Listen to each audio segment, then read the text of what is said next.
रामपुर मानचित्र पे एक छोटा सा बिंदु, मिट्टी के घरों के बीच धूल भरी गलियां, दूर तक फैले खेत गर्मी में झिलमिलाते हुए। जीवन सरल था, एक जैसा, परंपरा से बंधा हुआ। हवा में गोबर और ताजी मिट्टी की खुशबू। बच्चे मिट्टी में खेलते, उनकी हंसी गलियों में गूंजती।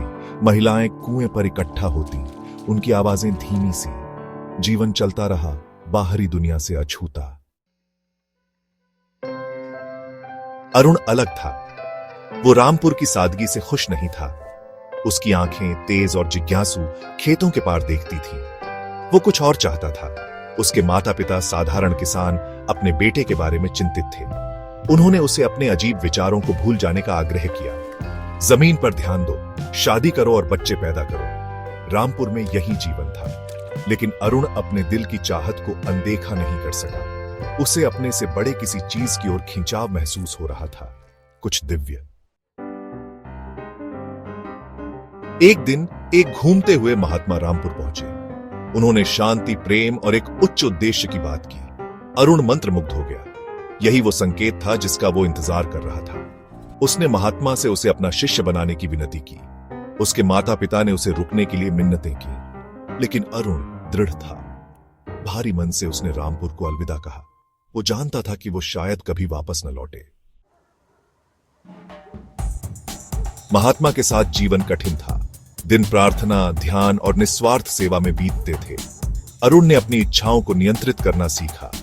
उसे महात्मा की शिक्षाओं में शांति मिली। साल बीत गए। महात्मा ने अरुण में एक चिंगारी देखी, एक शांत शक्ति। उन्होंने उसे और जिम्मेदारियां सौंपी। अरुण फलता फूलता रहा। उसने आश्रम का प्रबंधन करना सीखा, दूसरों को उनके आध्यात्मिक पथ पर मार्गदर्शन करना सीखा।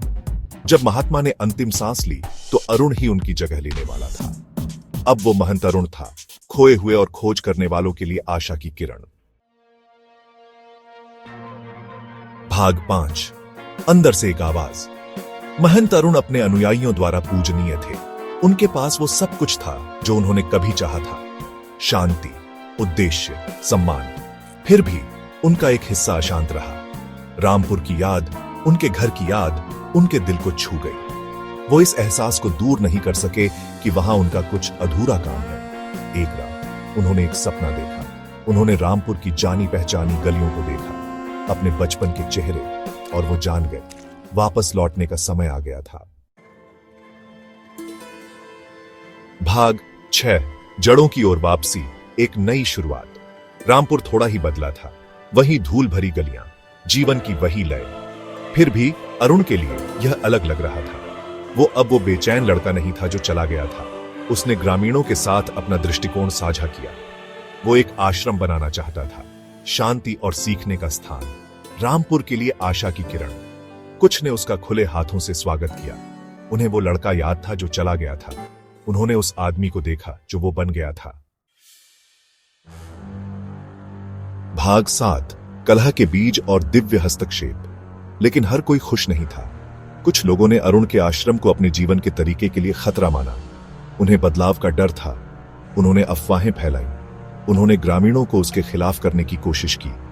अरुण ने निराश होने से इनकार कर दिया।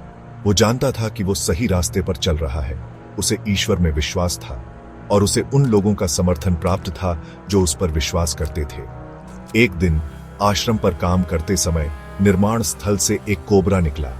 ग्रामीण घबरा गए, लेकिन अरुण शांत रहे। उन्होंने प्रार्थना में अपना सिर झुका लिया। चमत्कारिक रूप से कोबरा बिना किसी को नुकसान पहुंचाए रेंगता हुआ चला गया। ग्रामीण दंग रह गए। यह कोई साधारण आदमी नहीं था, यह भगवान का स्पर्श पाया हुआ आदमी था।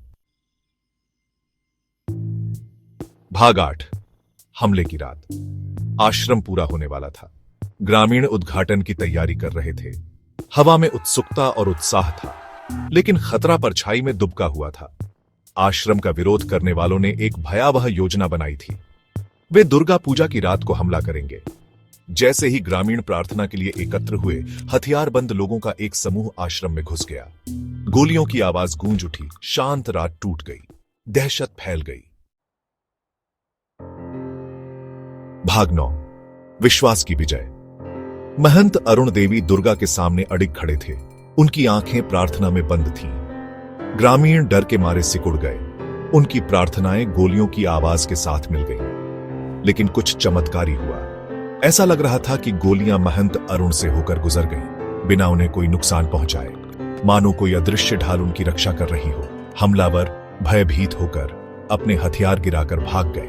ग्रामीण स्तब्ध थे। उन्होंने एक चमत्कार देखा था। हमले की खबर और महंत अरुण की दिव्य सुरक्षा जंगल की आग की तरह फैल गई। आश्रम, जो कभी विभाजन का प्रतीक था, एकता का प्रतीक बन गया, विश्वास की शक्ति का प्रमाण। उस दिन से महंत अरुण का आश्रम फला फूला। यह खोए हुए और खोज करने वालों के लिए एक अभयारण्य बन गया। रामपुर के छोटे से गांव में आशा की किरण